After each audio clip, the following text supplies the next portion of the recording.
Wake that ass up. Early in the morning. The Breakfast Club.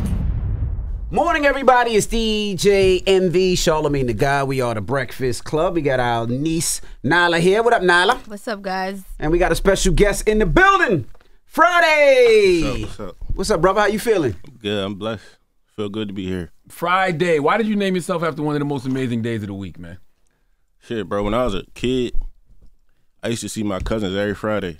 And, like, I used to beg my mom, like, when Friday coming? Mm-hmm. So she, like, I used to annoy the shit out of her, like. So she just started naming me Fridayy. Really? And then, yeah, no kizzy. And then, when I was going to college, Party Next Door on the weekend was, like, my favorite artist at the time. Mm-hmm. So I kept that name just to try to get, like, Drake attention, for sure, like.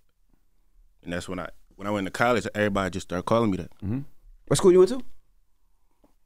Penn State. Penn State. To get Drake's attention from the weekend to Friday? Yeah. You think he's paying attention to the Nah, name like that? He definitely know. It was just at the time, like, I was just so stuck. Like, I used to listen to Weekend and party every day. So it was like, I just really wanted to be a part of OVO, for real, for real. You know, Just like our camera guy right now. His name is OVO Eli and has never met a member of OVO. When you say he met 40. Oh, he said he met 40. Oh, all right. No, he don't do music. Look what he doing. He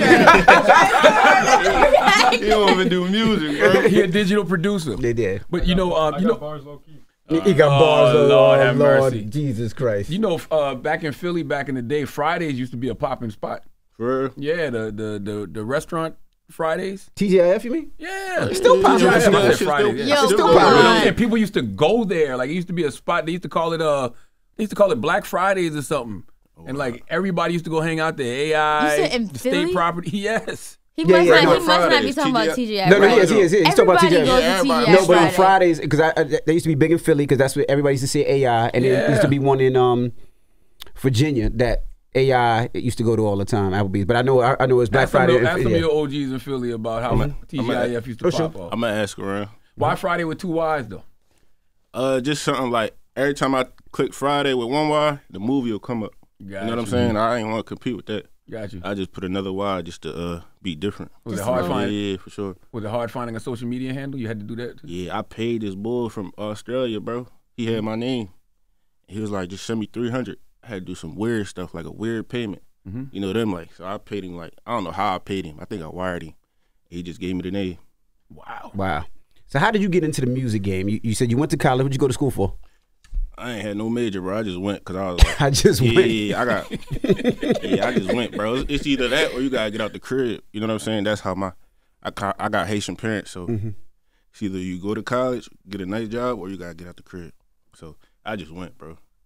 And during that time, you started perfecting your craft, and I'm gonna produce, I'm gonna sing, I'm gonna do a little bit of everything. Yeah, I started singing like at church as a youngin', bro. Like my pop was pastor, so like the only thing in church that was interesting to me was the music. You know what I'm saying? So that's where I'll focus on. So I remember like one Sunday, all the musicians left, the old school, you know what I'm saying? And I just went up and just start playing stuff by ear. Like everything they'll sing, I'll try to just follow it. You know what I'm saying? And then I would just transition every instrument. And that's how I learned how to play music. I would say that one thing about Haitian parents, there's always a musician in the household. Yeah. Like the person that actually taught me how to DJ, he's Haitian, right? And his father taught him how to play the trumpet, the saxophone, and how to work the turntables. And it was the weirdest thing ever, and how to produce. Yeah. And he just knew all of that. And it was the same with thing. They love music, but you had to stay to school. Yeah, they love it. That's crazy because my pop made me play the trumpet when I was a youngin'. Like, that was just something he wanted me to do, but he looked at it as, like, fun. You know what I'm saying? That's nothing they really looked at. Like, bro, you could do this for fun. You talented, but if you don't go to college, like be a doctor or something, like you got to leave the house, bro. Like, or we look at you as a failure. You know what I'm saying? Did you pop in college or like what was? So I started making music in like 9th grade. Like I remember my cousin Marco, Music Spirit. He taught me how to produce, and being the musician I was in church, it was like as soon as I went in the studio, I produced my own track, wrote my own track, and like I did everything 100%. So since like 8th, 9th grade, I've been doing music like every day. You know what I'm saying? Perfecting my craft. Not even dropping music.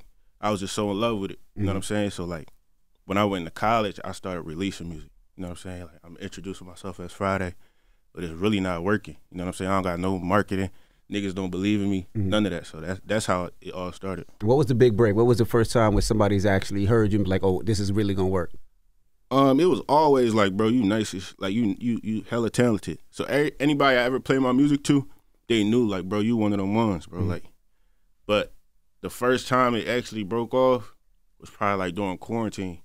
Like I remember, I went to LA in like 2019. Me and my cousins, we had like $4,000. We like, let's just go out here. You know what I'm saying? PPP loan? PPP scam? No, I worked at Domino's before that joint. Okay. Me and my cousin, we worked at Domino's. So all three of us saved like $4,000. You know what I'm saying? So I remember my brother went there first. And we seeing him out here like he taking pictures with all the celebrities while I'm still in Philly, me and my other cousin. So I'm like, bro, we gotta go out there with this nigga. He like, bro, I'm sneaking at every concert. That's what he telling us, bro. I'm out here with every week. He with Mustard, he with all these niggas. So I'm like, bro, we gotta go out here. You know what I'm saying? I went out there, bro. That's when he told me, like, bro, everywhere you go, carry a keyboard. You know what I'm saying? So I used to go to the concerts with my keyboard just so they could say, I'd be like, bro, I play for the band, let me in. Ah. And security would always let me in. Because they thought you part of the band. Yeah, like I had like a big blue keyboard. So that's when I started meeting all these niggas. Like, and started giving them my hand drive. I had like 100 songs, 100 beats on each hard drive. What? It sounded like you said hand job. Yeah. No, I thought he said I gave everybody a hand job. You being too honest about how you got on, my G. It sounded like you said hand job though. It did sound like you said. I know you didn't say it, but it sounded like you said, nah, I got what that. I gave everybody a hand job. Oh, okay. I was like, whoa. It definitely sounded like you said hand job. You already impressed me with the Domino story because niggas lie and say they sold crack. But I'm like, now you really being honest about how you got up. This nigga crazy, bro. So go ahead. So look, I put like 100 beats, 100 songs on a hard drive. I used to give it out to everybody, but I peeped that wasn't really doing nothing. Like niggas would walk a little down, throw my hard drive in the trash. You know what I'm saying? Oh, man. That was like, so that whole LA experience was like, bro, if you go to LA without a plan, nothing's gonna happen for you. You're gonna meet all these celebrities and you still not gonna be on nothing. You know what I'm saying? So I remember like the Revolt Summit Diddy used to throw. I went to that joint before I went back home. In Atlanta. Yeah, he threw one in LA though, 2019. And it was a line you could play music for. And like that was like the first time like A&R like heard me. I played my music. He was like, you got like a soulful voice. Like you remind me of like Ty Dolla. At the time he was working with Ty Dolla. So that was like the first person. And then I went back home to Philly like, I got one connect. You know what I'm saying? Like I could create. You know what I'm saying? And during that time I met my manager Edgar. I told you like I was on artist mode. You know what I'm saying? And he was like, bro, you think about songwriting. Like it might be an easier way for you to get in the door if you don't got no motion going on as an artist. Like I'm telling you, like we could push this on some songwriting tip. You know what I'm saying? So when I went back home, I would make like probably like 10 to 12 songs a week and just send it to my manager Edgar, and we'll just move it around. During that process, I was working with my producer Denuzo. He was about to sign the deal on some publishing tip, and the A&R that heard my hooks on his beats was like, "Who that? Like we about to sign you, but who that?" And that's how I got my first pub deal. Like that was like my first break of music, like during quarantine. Where did the voice come from? Because you know, you I can hear you in your Philly all day. Yeah. But where did that soulful voice come from? Church. It sound like a sample. Yeah, it's church, but it got a lot to do with like church and like my parents being Haitian. Like a lot of the music, like Haitian music, it's based off like feeling.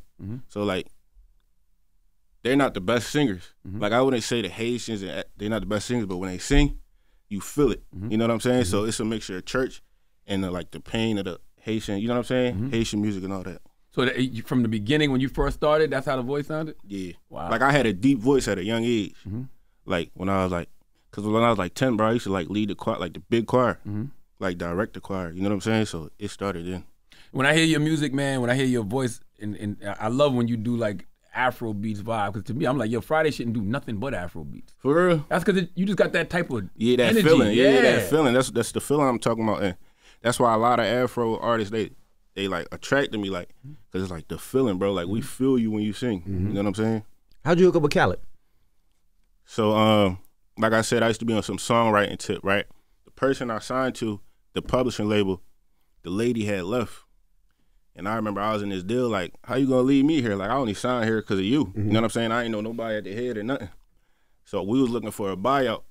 You know what I'm saying? And my manager, Edgar, was connected to Mary J. Blige's manager, Eddie. And he kept telling him, bro, like, I'm telling you, he the one, bro. Just buy him out this deal. Everything about to go crazy. Like, you know what I'm saying? Edgar just telling him. And during that time, I hit up Timbaland. I had Timbaland number in my phone. I sent him, like, How you get Timbaland number on your phone? the producer, Danuzo, that how I got the first deal, he from Virginia. So I remember like 2021, he been put us in the chat, but I was going into 2022, like, you know how you going to 22, like, I'm about to take this shit up another level. I'm just looking through my contacts. I see Timbaland. I'm like, bro, I never used this contact, bro. Like, you know what I'm saying? So I sent him like probably like 10 to 12 hooks / samples of my voice. The next day, bro, like, he on Instagram like every other day tagging me, making a beat to it. So that shit just took everything up a notch. Like, every A1 producer that you know was in my DM. So the guy, Eddie, he ended up buying me out my deal.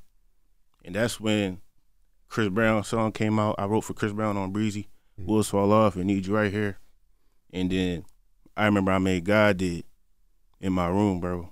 Like, Khaled was on the Instagram every day saying God Did, God Did. Every time he said it, it just touched my heart. You know what I'm saying? So I created a sample around that. Not even knowing Khaled how I'm going to get this to him. I called Edgar. I'm like, bro, I got this joint called God Did. He like, bro, make another one. Like, make a real hook. I'm going to get this to him. Remember that day I made God Did. I played Edgar. We called Eddie. Eddie like, bro, I got Khaled number. I'm about to send it to him. Sent it to Khaled. Khaled hit us the next day like, I need this on my album. Wow. So you had did the beat too, or it was another? It was just how you heard it, like my piano and my hook. So when I sent it to Khaled, he added the beat. At first, it was supposed to be my song, like God Did Interlude Friday. Just that, we started the paperwork. Days go by, he like, bro, I just put 3 rappers on this and a singer. Like, this is gonna live forever, bro. When he said that, I'm already thinking Kanye, Nas, Jay-Z, just the level of the, you know what I'm saying? He didn't tell you Inspiration. who it was. He ain't tell me who it was. Like, I ain't know who it was till the song came out. I ain't even hear the song. So that's how God Did came. So the whole thing, they counted us out. Yeah, for Didn't think sure. that was all you. Please don't sing. Hell yeah. You don't sing. How about that? You don't sing. Wow. Can you tell the story of how you felt when God Did actually drop? Because you said you didn't know that they was on the record. Yeah, it was like little secrets going on, but it wasn't no confirmation. Like, we hearing Jay-Z just did a 5-minute verse. You know what I'm saying? And they told me a singer went on there. I'm nervous as hell. I'm like, yo, I'm singing too. Yeah. Oh, yeah. I'm like, I already called my manager like this, bro. I know they might take me off. As long as they, like, let me do the choir part that I did, I'm cool with it. You know what I'm saying? Because at the time, I got like 4,000 followers. You're not supposed to keep me on the song with Jay-Z. So I already put that in my head mentally. So once I seen John Legend name on the track list, I'm like, oh, no, they done took me off. They done let John Legend lead this song. You know what I'm saying? Love John Legend. I love him. Didn't need John Legend on that record. I love John Legend. Shout out John Legend. Friday man. smart. Real smart Friday. Just right. Stay in your lane. Go ahead. But it's like, I'm thinking they took me off. Like, I never heard the song yet. 12 a.m. come out. I'm with my mom, bro. You hearing Khaled talk? I'm like, just letting it play. My voice coming first, bro. Like, I start screaming. My mom start crying. We start going crazy. I knew, like, everything was about to change, bro. And then you did the video of how you felt, right? Yeah, for sure. I remember that video, seeing that video and seeing it was good. Would you have still felt like God did if they had took you off? Shut up, man. I still would have, bro, because I'm still going number 1. Still get paid? I'm still getting paid. Yeah. I still with number 17 Hot 100 Billboard, so it's still a God did, but this is different because I always knew I was an artist, bro. Even when I was songwriting, I had projects ready, like this for my artist. You know what I'm saying? So this was like the perfect way for me to, all right, here I am, bro. Like, I knew who I was while I was writing. Like, I knew this was my way to get in type shit. It feel like it's so interesting that you kind of had to get out of Philly to do what you do, because Philly has these very unique R&B singers. They've always had a history of unique R&B singers. Why do you think you had to leave at that time? Just because people weren't focused on singing in Philly? It ain't a lot of resources down there, bro. Like it's a lot of talented people, but we don't run into much. You know what I'm saying? Like, it ain't, when you down there, bro, it's hopeless. Like, you know what I'm saying? We not running into no celebrities, A&Rs, none of that. It ain't no, like, structure down there. So it's really every man for themselves, bro. So it's like, And when you in there, you kind of like, I remember I went to LA, bro. I thought I was like one of the best in Philly. First time I went to LA, I'm like, damn, these niggas nice, bro. Like, you know what I'm saying? These niggas take it serious for real. Like, so when I went back home, I went into even harder. Like, bro, when you go to LA, that's when you peep. Everybody in their city, they come here. So it's all, you know what I'm saying, talented people. So me going outside of Philly, it opened my ears up. You know what I'm saying? For me to have this like real wide sound. Like even you say it's like Afrobeat, like I give like a real sound. God did being your first introduction to the world and having legends on that record. Do you feel like put pressure for your artistry because your first song to the world has Jay-Z, Rick Ross, Wayne? I don't feel like that at all, bro. Like I make good music, bro. Like so I be telling people like it all come down to the music. The only pressure I got is to make good music, and I know that's what I'm always gonna do. Like I don't care about like a lot of the other stuff. You know what I'm saying? Like people know what I added value to God did, how that hook touched people. And I'm gonna always be able to create that energy, that feeling. You know what I'm saying? So that's the only pressure. Like, bro, just keep giving good music. I remember you saying how, like, when the record came out, people didn't put 2 and 2 together that you were Fridayy. Yeah. The whole Twitter was like, who is this boy? Like, it don't sound like John Legend. Who, you know what I'm saying? Like, I remember, like, the record came out. I'm walking around the city, like, song playing in every car. Nobody knows it's me. Like, I'm walking around chilling. You know what I'm saying? I think my cousin came to the crib like, bro, we got to celebrate. You know what I'm saying? I said, bro, I don't got $1 in my pocket. The check ain't come yet. So I'm like, he like, I'm gonna get a section, bro, on me. Went out, bro. Song keep playing all day. I'm in the club. Khaled called me. It's the first time I talked to Khaled when it was like #1. You know what I'm saying? I'm like, bro, I'm walking around this joint. Nobody know me, bro. He like, it's going to change. He keeps saying it's going to change. Like, I'm telling you, a new star is born. How would you describe your style of R&B? Or would you even call it R&B? I call it Fridayy, bro. That's why I named my album Fridayy. It's like, it's really just me. You know what I'm saying? Like, you can't compare me to anybody else. You know, I make my own style of music. You know what I'm saying? Like, you might hear, oh, this is an R&B song, this is a vibe, but it always come back to it's Fridayy. Like, nobody else could really, you know what I'm saying, do what he doing right now. So I just say it's Fridayy. But it's everything combined. It's R&B, it's soulful, it's gospel, you know what I'm saying, Afrobeat, everything in one. I feel like you kept your songs short on purpose on the album. Yeah, for sure. It's like, I think, I feel like music is just like, when you get into where you need to go, you don't gotta like make it long. You say what you gotta say, you know what I'm saying, let people feel what they gotta feel, it don't gotta be too long. Let's talk about some of the music. I know they sent the album early. I got it this morning because I rode to a couple of songs. I know you've had it for a little bit. So let's break down some of these songs. What you feeling on this album so far, Nyla? Well, I think we should start with When It Comes to You. I feel like that record is going crazy right now. For sure, yeah. And I think what people really appreciate it is just the message. Yeah. Like commitment and wanting to work things out with somebody. And I feel like that's kind of like a rare thing for our generation. Like, people don't be on that type of time. They do. That's why I made the song, bro. Like, it'd be a lot of, like, bullshit out, bro. Like, and, like, a lot of these artists really don't be meaning it, bro. Like, it'd be a lot of songs about, I got options, I can go to the next boy. You know what I'm saying? But they crying all over these one girl. people got one boy. That's right. All these artists got one husband, one boyfriend. You know what I'm saying? So I wasn't even pushing marriage on people like with that video. I was just pushing the subject. Bro, everybody got somebody, bro. Why niggas try to act cool? Like, bro, it's cool to be, you know what I'm saying? Tell your person how you feel and put that music out. And just the reaction, bro, was like, we feel this way too. Like, the most people you never would have thought in my DM, like, I love this song. You know what I'm saying? Just, that's why I wanted to, like, put the message out, bro. Like, everybody not on that. Most people not. That's because the industry used to be on some bullshit where they used to tell you, act like you're not married. You gotta be single, yeah. Act like you single so ladies want you. Yeah, ain't no rules to that no more. Like, that's over with. Nah, I'm with you. Yeah. What else, Nyla? Come on. Come on, Nyla. Whoa. While you getting that, I ask you about, you talk about your Haitian parents, and a lot of Caribbean parents don't necessarily believe in this type of music. They want you, like you said, to go to college, to get a good job. How supportive was your parents at first? Were they always supportive? They was always supportive. Like, I would show my mom songs because a lot of old people, bro, no disrespect, they love my music, like soulful people. Yeah. So, like, I'll be talking to, like, young girls or young boys, they be like, bro, my mom loves your music. So it's like my mom always like listen to my music and like, bro, you talented.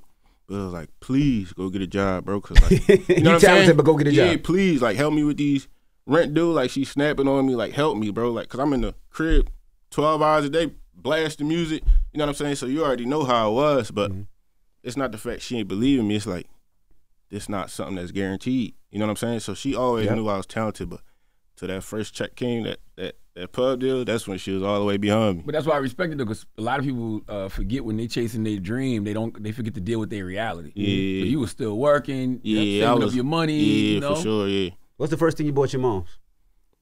I ain't buy her nothing. I remember I signed my first pub deal in 2020. It was like $60,000. I showed her the check and I gave her $10,000. Wow. I like I put her through a lot, bro. Like even chasing this music stuff, I put her through a lot. Like not being able to help. I'll be on and off with the jobs. You know what I'm saying? She's snapping on me, so I gave her like $10,000. She got anything she want, bro. I just bought her a house and everything. That's what I'm talking about. Being that you Haitian, did you ask anybody in your family put a little sprinkle on your career? This guy's crazy. Yo. Make sure it's crazy. I'm just saying. His dad is a pastor. He just said his dad is a I didn't say pastor. his daddy or mom. I said said somebody in the family. Nah, we got sprinkle. We got God on our side, bro. That too? That is the that's sprinkle. all the Sprinkle of bro. Jesus. We good. Word. Yeah, for sure. What's wrong with you? Yo. Back to the album. Back to the music. Don't Give It Away with Chris Brown was also a huge record. Yeah, but I love on here that you did a part 2. Yeah. What's the relationship of part 1 and part 2? Part 2 is kind of like the breakdown, the vulnerable, like slow down version. You know what I'm saying? So it's just and musically. You know what I mean? I got a saxophone in there. I got like a lot of like vocal elements in there. Is that you playing? No, this is one boy. I don't know his name, but my manager Edgar reached out to him and he added the sax. It's like on something like Marvin Gaye. It's very beautiful. Tip. It's jazzy. Yeah, that's how part 2 is. It's like the slow version. Yeah, I feel like in that you kind of elaborate on like you still claiming what's yours. I just need to get myself together. Yeah, for sure. And even throughout the project, you're kind of talking about the same thing. So it's like it's a battle for you. Nah, it ain't no battle for me.